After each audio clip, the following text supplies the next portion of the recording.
Hello and a very warm welcome to the Property Investor Podcast. As you know, am your host, Paul Lanfear, and as ever, when I start the podcast, I need to um, make my inner lawyer feel happy and say nothing in the podcast is financial, legal, or health advice. Of course, you know that. Do your own due diligence.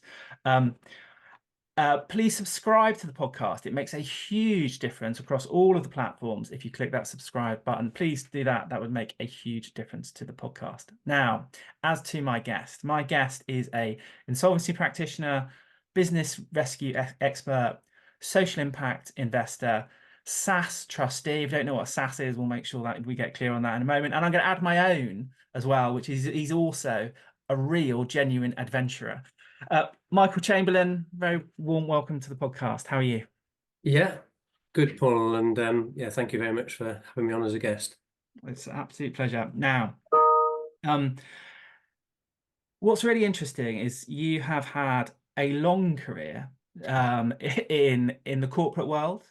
Yeah, Some of the biggest and most well-known international accountancy practices on the face of the planet. yeah, Um, you've then moved on to, your own boutique insolvency practice, which I understand is an award-winning practice. yeah, Um, and you are an insolvency practitioner. And I really want to get into that in a moment, because when I was in the law, and you won't take this, you'll probably have heard this before, but when I was in the law, insolvency practitioners had a bit of a mixed reputation for various reasons, which we can go into.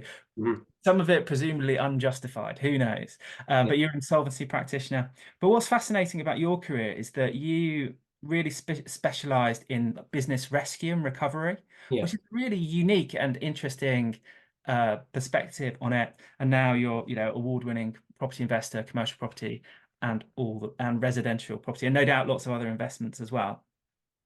So let's start with the business recovery and the. So how did you firstly get into the insolvency side of the accountancy world, and then from there, how did you get specifically into the business recovery aspect of it, business rescue? yeah. I think that goes a long way back, Paul. I think in my teenage years, my father worked in a shoe factory, and that industry, at that time was going through a decline, and I saw him being made redundant a number of times, and the business is collapsing. So I had a sort of, I suppose, an early exposure to some of the destructive aspects of insolvency, and I suppose that got me thinking possibly about whether it was always necessary to be as brutal as it was. A bit later on, I'd actually started training as a chartered accountant. On the one hand, my ICAEW mentor was the insolvency partner in PwC at the time. And also, I had another personal brush with it in that I sold a number of shares that I held through a brokerage that went bust before I got my money back. So I actually lost quite a lot of my net wealth through an insolvency process in my early 20s. So Oh, no. yeah, I had a couple of sort of sort of quite personal experiences with it, and the losses that go with it. So that sort of I suppose it gave me an exposure to it that probably gave me certain views on it. Hmm. I mean, that is absolutely fascinating. I mean, I don't want to take us too much on a diversion, but I mean, it is something that, particularly with the volatile markets that we have now, like, I mean, one of the key things I think is always to assess and understand and know how your assets are protected and how Hmm. your wealth is protected. Like, have a clear Yeah, understanding of, you know, what is the position with the money that you hold in the bank? Up to what level is it secured? If you've got a yeah, brokerage account, what's the limit that they um, either have insurance for, yeah, or the limit that they undertake, that they have coverage. yeah. Um, so it sounds like you have fairly grisly early experience experience in that respect. Absolutely. Yeah, yeah. It's those kind of things that really focus the mind, isn't it? Okay, Mhm. so um, And how did you and so talk to us a little bit about becoming a licensed insolvency practitioner and all that that involves. Sure. So I graduated with an economics degree, and my next step was to join PwC to train as a chartered accountant. That's typically a 3-year program where you sort of normally put in the audit department. As I said, my mentor was the insolvency partner, so whenever he saw me in the audit department without anything to do, he'd take me off on sort of little excursions with him into sort of insolvencies that he was dealing with. So again, that gave me sort of an early exposure and interest in it. And I knew once I'd qualified, I wasn't interested in being an auditor or advising on tax or doing people's accounts, but I knew I'd got an interest in the sharp end of business, sort of restructuring and insolvency.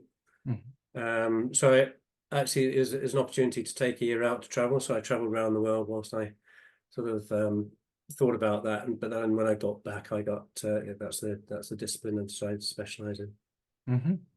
And I've always thought that kind of if you had to pick any part of professional practice, insolvency's got to be right up there with some of the most secure in the sense in that businesses are always going bust, aren't they? And there's particular stages in the economic cycle where property departments in law firms are all being made redundant, but insolvency practitioners are recruiting vastly, aren't they?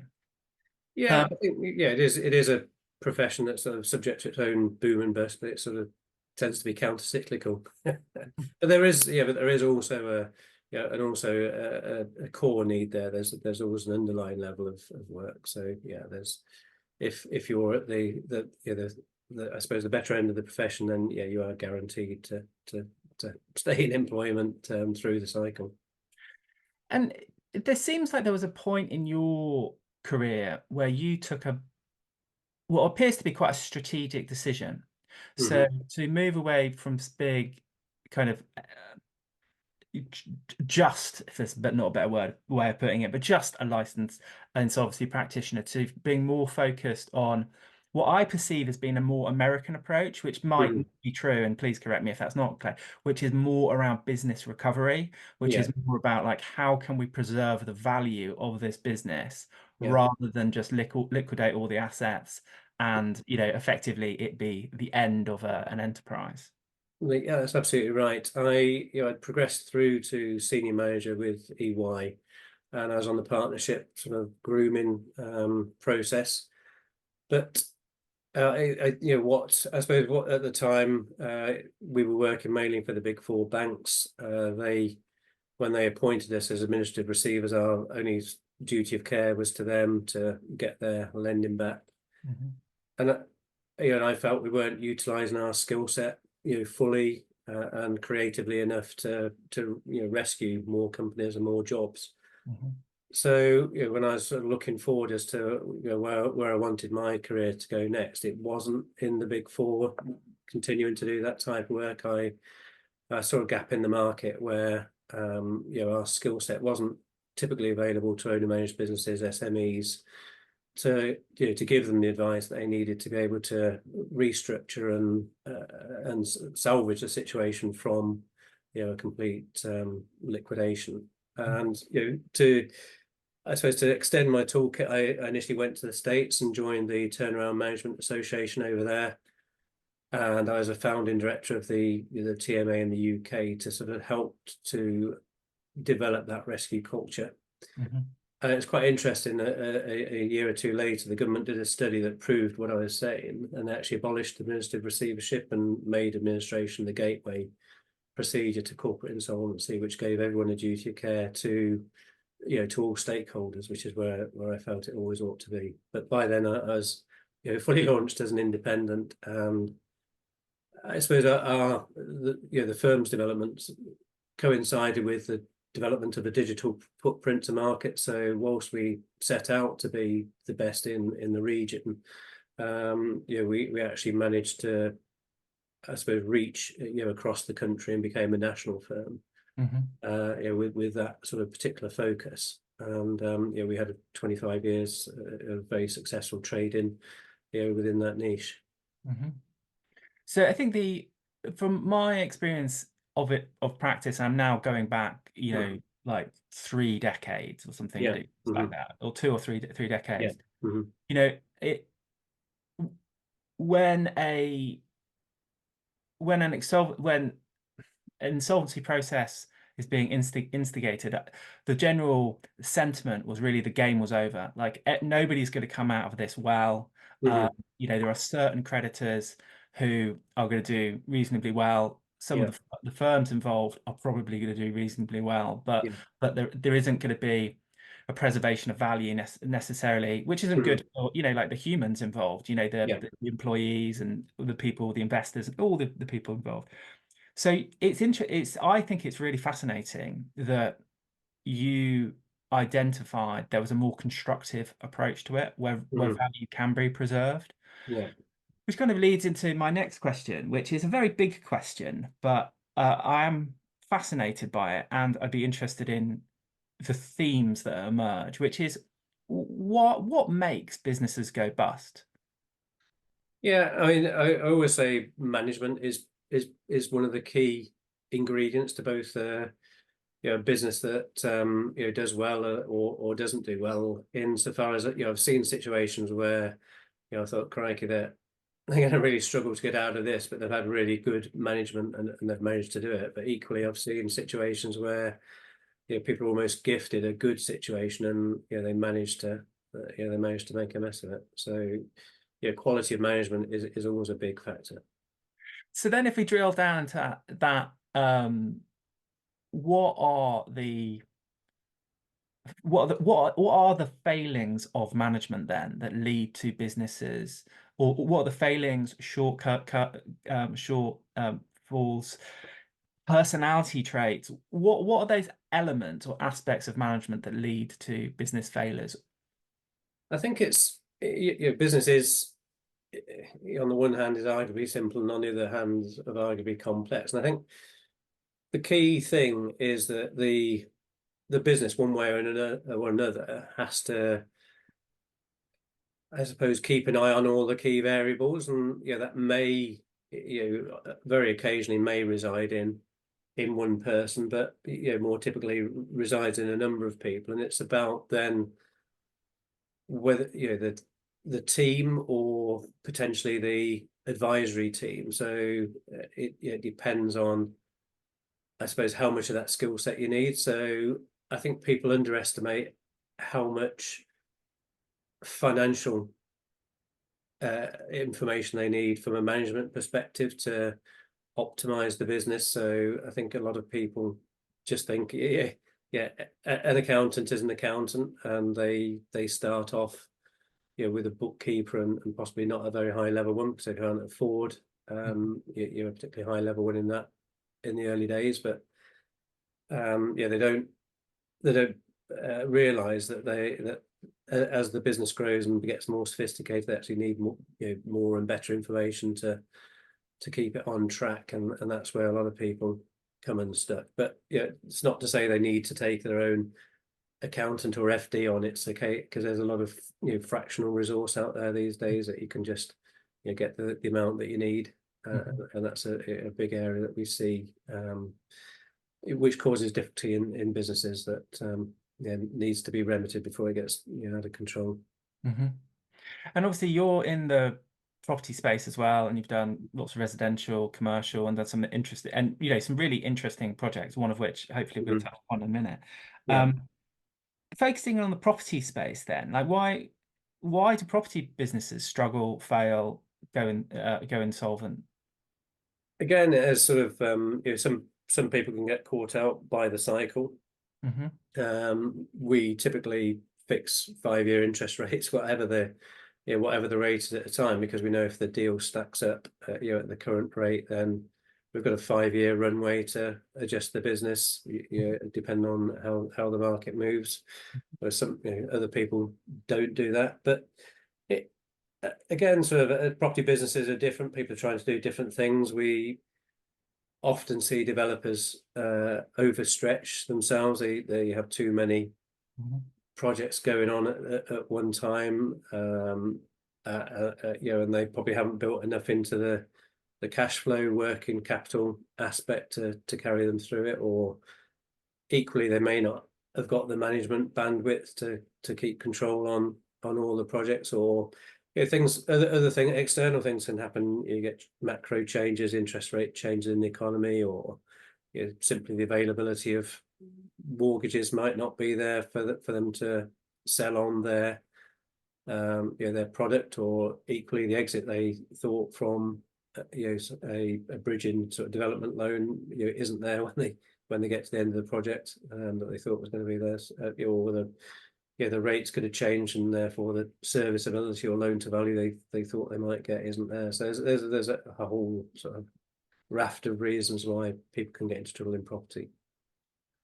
A theme which has seemed to have emerged in the immediate aftermath of COVID, obviously there was the disruption of COVID, which Yeah, clearly was unhelpful, yeah, was, the astronomical increase in build costs and material yeah, costs, yeah. which, I've certainly spoken to people who, on day one of the project, everything looked like it was going to go fabulously well. But Mm, then, the costs of their project just seemed to escalate beyond their control. And, they're paying to complete their own projects, yeah, or getting out of projects just by kind of the skin of their teeth, and yeah. having spent, years and a lot of emotional energy on projects not necessarily to be rewarded for them. But so then in terms of um an interesting aspect and a surprising aspect I discovered in legal practice was, when people fall out Mhm. and, debts have not been paid and that kind of thing. Yeah.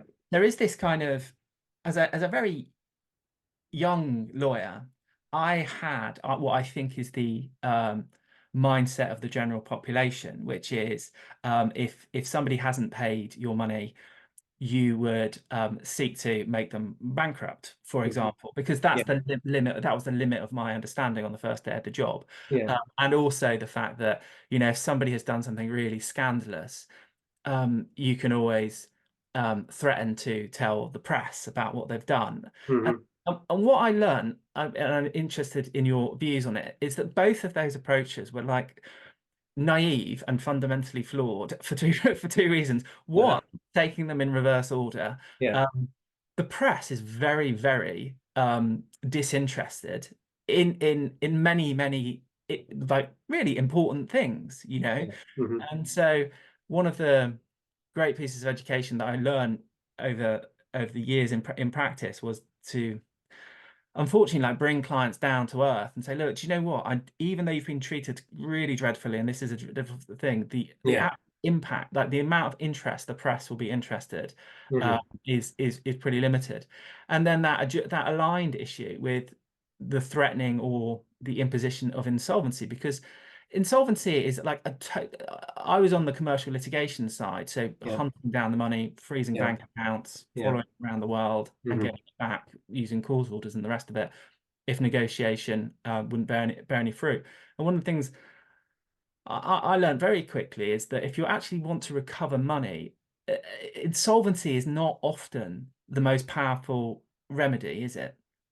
No, you're right in that insolvency is a collective process. So once you've put someone or a company into that process, then unless you've got specific rights that give you higher ability to claim, or higher claims on those assets, then you're in the pot with everyone else. Whereas there are more sort of, I suppose, laser focused tools that you can use that seek to put you ahead of the queue to secure you directly on specific assets before probably everyone else in the situation has realised that something's going wrong.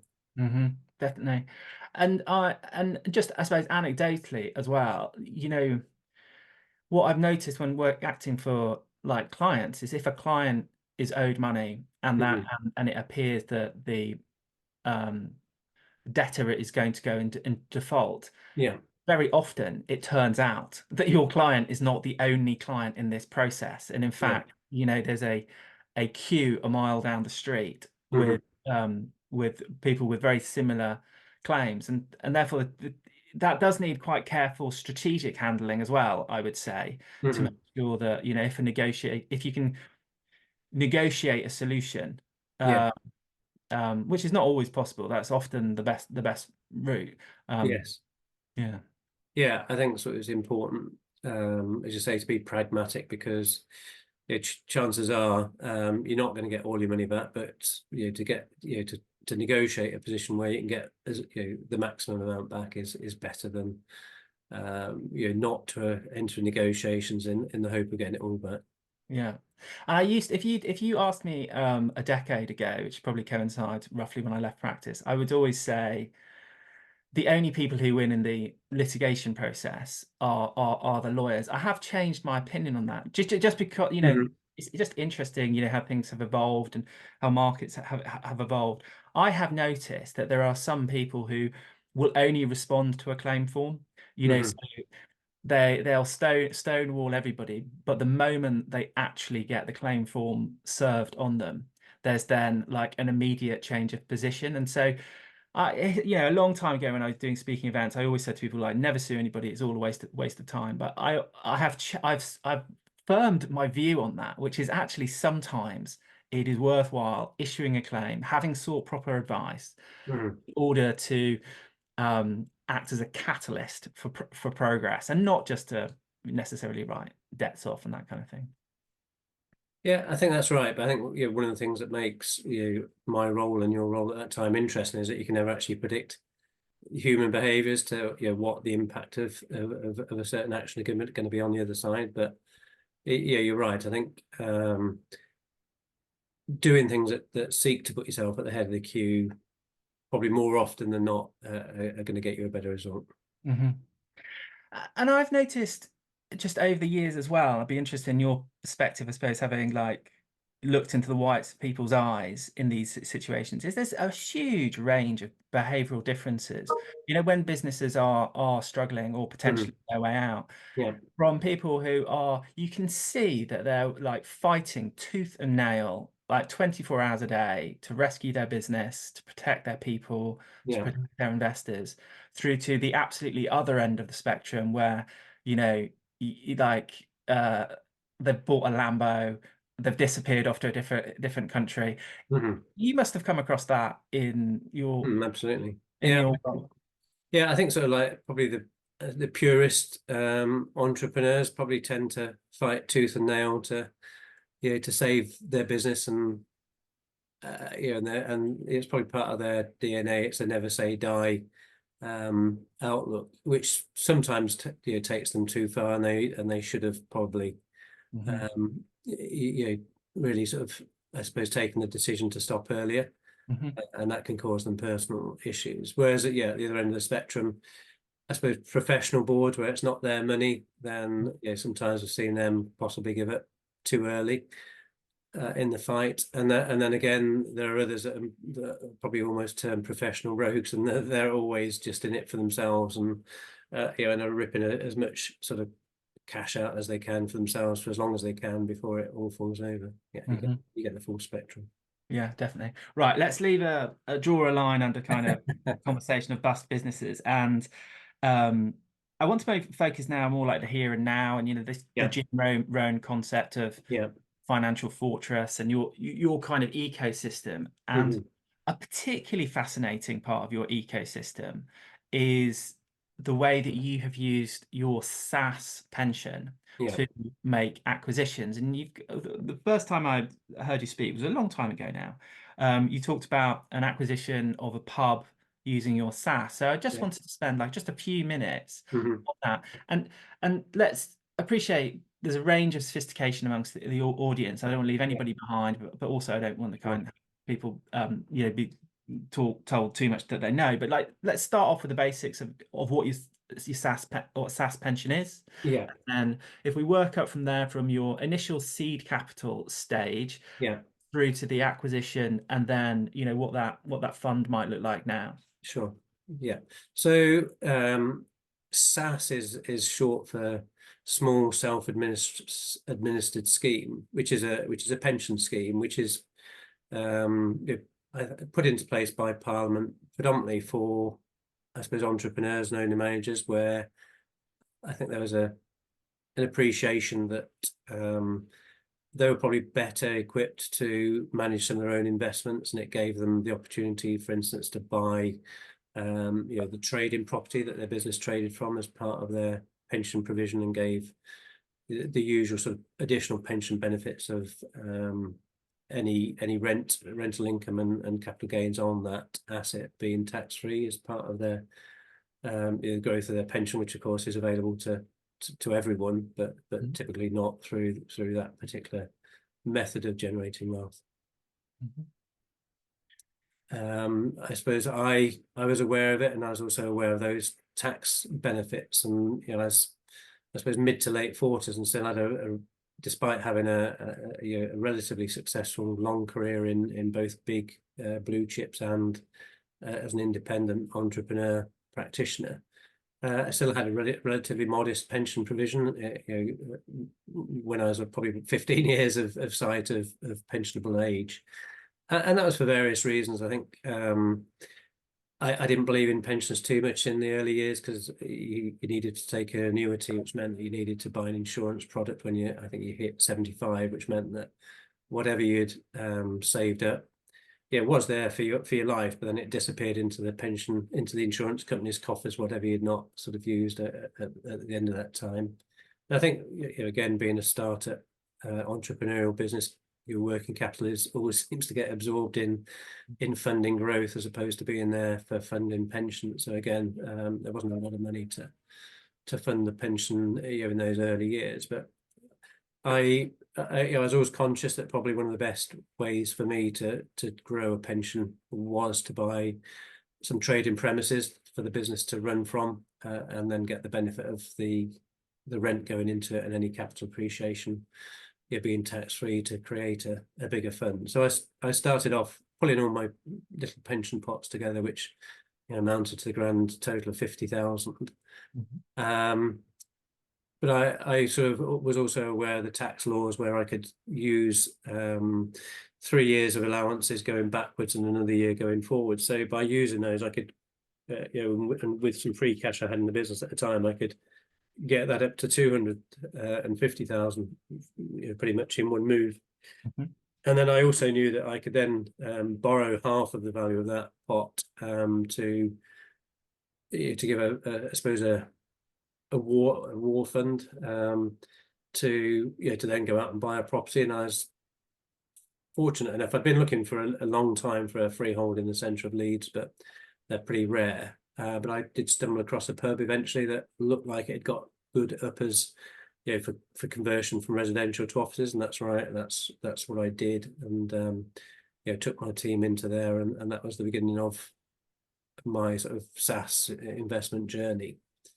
The pub beneath was a broken pub. It wasn't performing, and I bought it from the brewery for bricks and mortar value. I didn't realise it at the time. In fact, I was sort of fairly indifferent as to whether I kept it as a pub or we converted it to a Starbucks or sandwich bar, nail bar, etc. But I thought, I'd give it a go as a pub, and some of the regulars had approached me to say, because it was a football fan pub at the time, and they asked me if I'd reopen it because I'd closed it, but just reopen it for match days, and that just 20 match days a year, generating £5,000 in 5 hours on an afternoon, actually, was a profitable venture, and was the basis for restarting the pub and repositioning it in the market and getting it to be what ultimately was a very successful pub. And that helped to explode the capital value of the investment in the pension, along with the other the income streams from both the office and the pub from a rental perspective. And that ultimately that one deal over the time that I had available to pension age, I could see was going to create a 7-figure pension pot. Amazing. And I mean, obviously you've got your professional experience in the background in terms of business recovery. I mean, presumably you hadn't owned a pub before or been a licensee or anything like that. No, but I suppose, as I was saying earlier, it's not just your own skill set. It's leveraging other skill sets. to sort of implement the vision that you've got, and that's what I did. So I found people that could help to to deliver the vision. And I'm just thinking as you say that, I know a handful of people I think would absolutely love to own a pub, including at least one very close friend. I think he'd really love a pub. So what's the success of what are the key ingredients that makes a successful pub investment? Well, I think so. You need to sort of understand the dynamics of the market, and really sort of understand the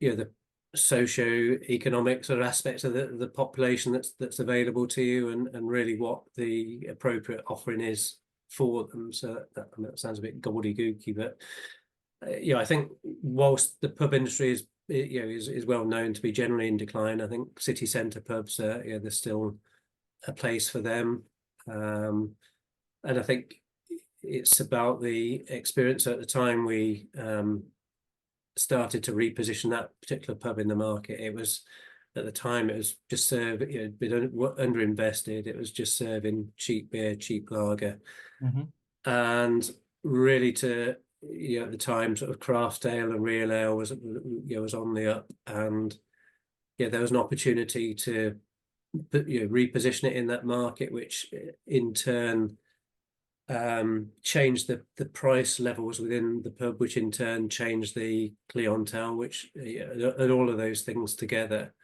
made it into an altogether more profitable business that it was one of the top destinations in the city centre in the end. Fantastic. And if you don't mind me saying, Michael, you don't strike me as a man who looks like he's imminently seeking his retirement.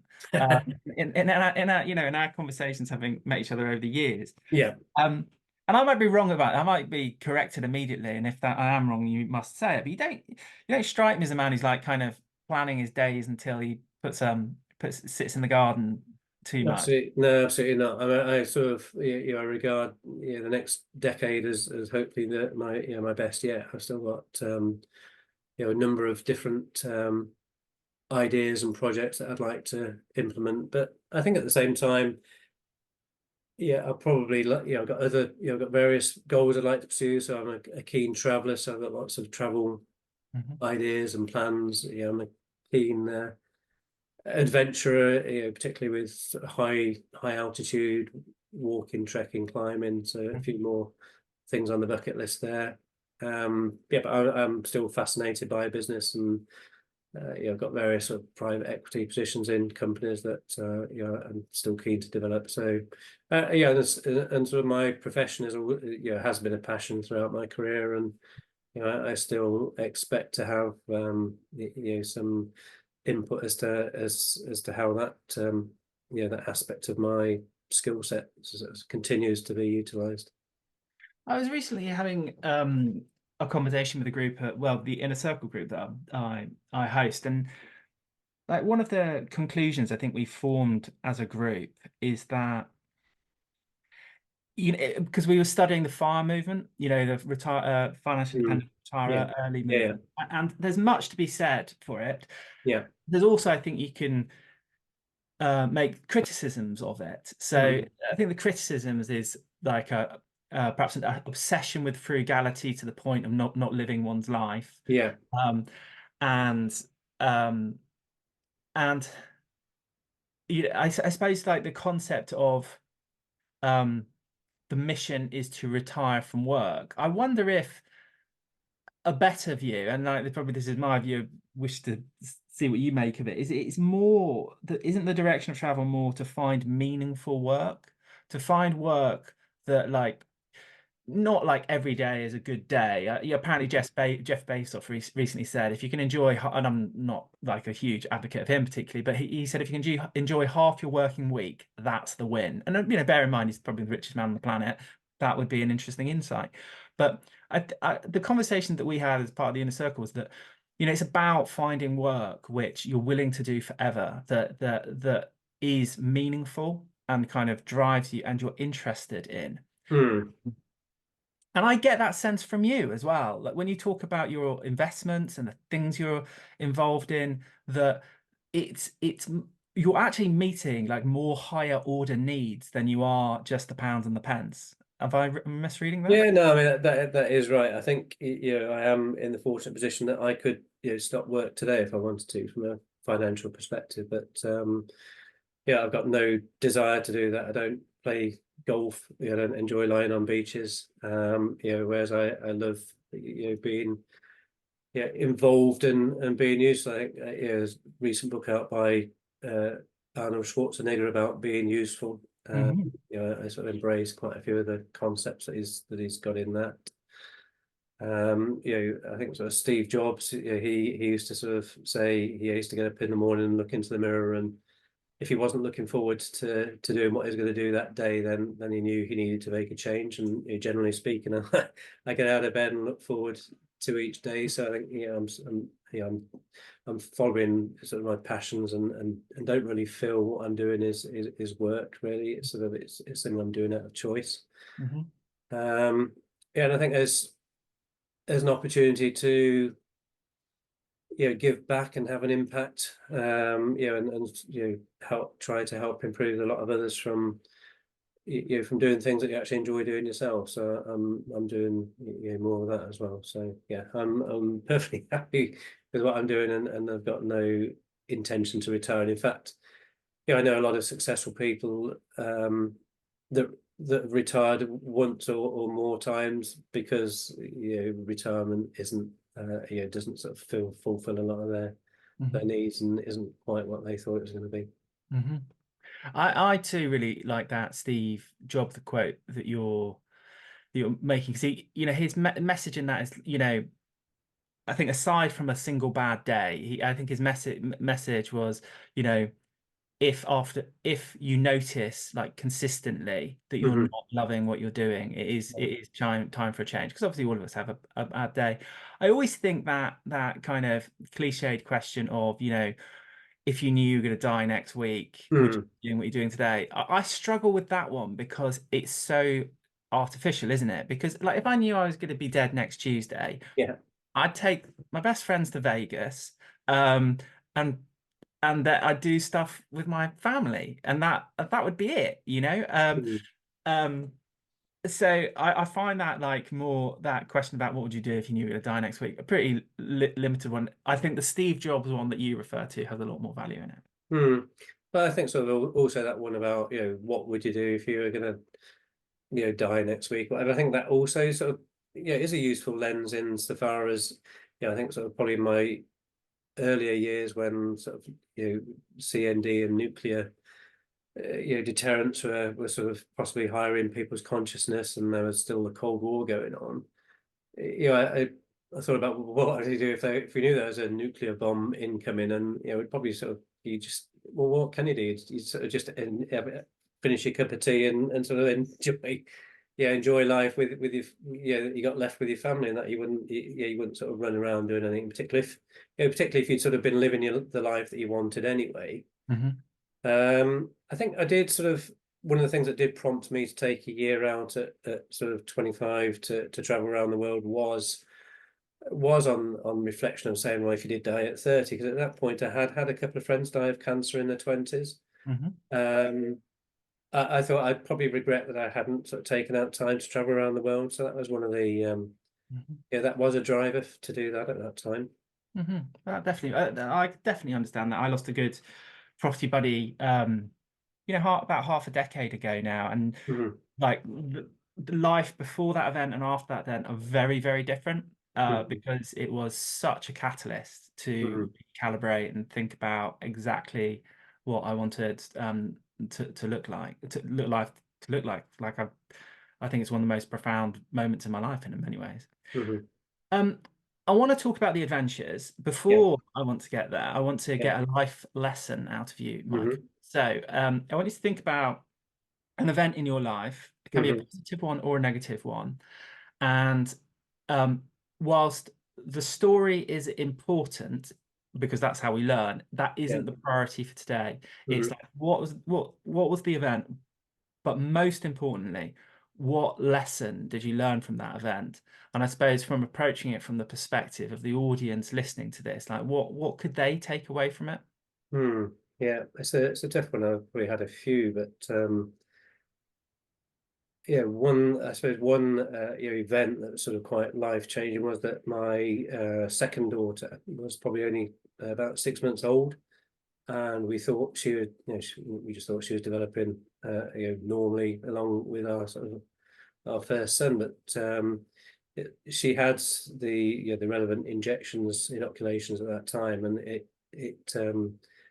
put her in a situation where she was having seizures, epileptic fits that we'd no previous experience of, and that and so that I suppose the prognosis was a bit unknown. On the one hand, the medical professional saying that it could be a situation that she grows out of, but on the other hand, it could be profoundly life changing, and she may not really develop any further.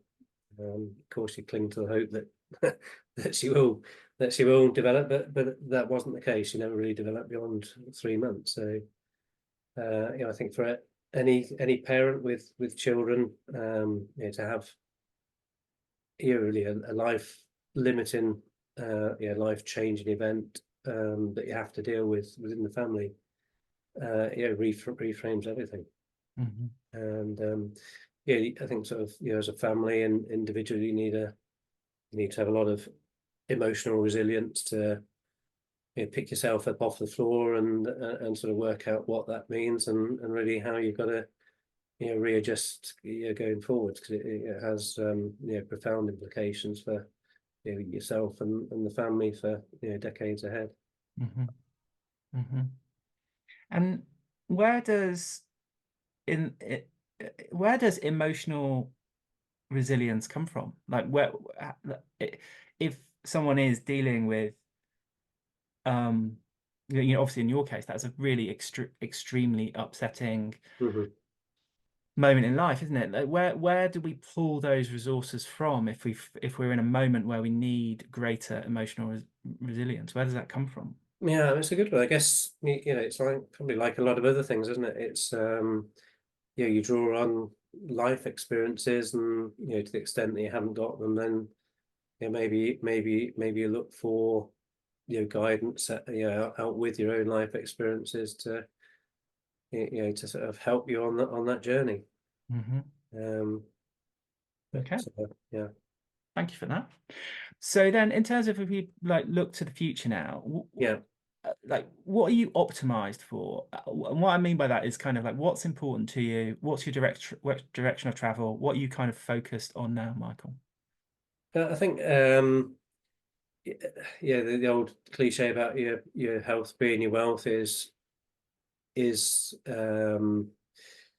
very pertinent, and I'm very, I suppose, focused on trying to optimize my health. Because what's the point in having the wealth anyway if you've not got your health? Because it's I'd like to sort of have many years ahead of me, but it's also about optimizing the quality of life over those years. So I'm quite conscious about staying fit and healthy. So I got I sort of weigh myself every morning. Quite focused on sort of nutrition, exercise, quality of sleep. I Mhm. think all of those things feed into optimizing your health going forwards. Yeah, definitely.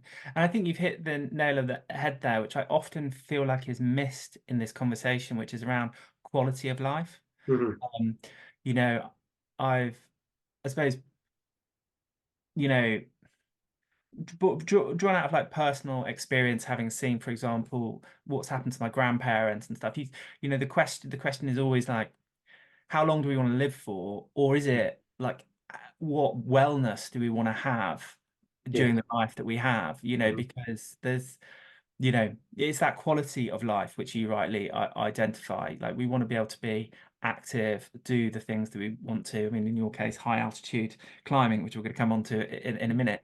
I suppose just hovering over that, because you are, if you don't mind me saying, Michael, in phenomenal shape. Mhm. I bumped into the other day, and the first thing I said to you is, "Wow, kind Mhm. of what's happened to you?" Yeah. Um, you know, so let's hover over the nutrition thing, because I think that's probably the most challenging area for a lot of people. So talk us through like a typical day for you from a nutritional perspective. Yeah. I suppose probably one of the things I focus on is not having too much sort of refined carbs. Hmm. And generally speaking, try to stay away from pre-prepared meals. Hmm. I think the industrialization of the national diet and the adverse impact that's having on on people's health is there for us all to see. Hmm. Um, I quite often sort of is have things flash up on Facebook, etc., about what a typical beach scene was like in the 70s, with almost no one overweight to one now where virtually everyone's overweight.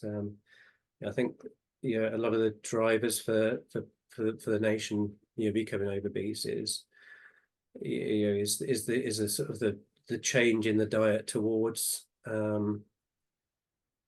I suppose more carbohydrate based diet, so more pizzas, pasta, rice. Whereas I grew up longer ago to older parents who were much more focused on a meat and two veg diet, and actually I think with the benefit of hindsight, that is a better diet.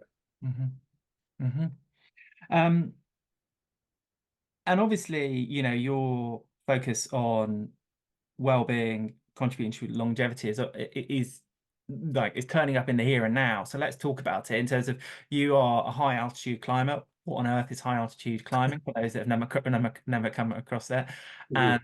And I was absolutely thrilled to discover that you have trekked to the base camp of Everest. So, Mhm. what is high altitude climbing? Why on earth are you doing it? And then what was the what was it? What was the motivation for going to Everest? And what was the process like of going to Everest? Okay. Well, first off, I'm probably describe myself as a high altitude trekker as opposed to climber, Mhm.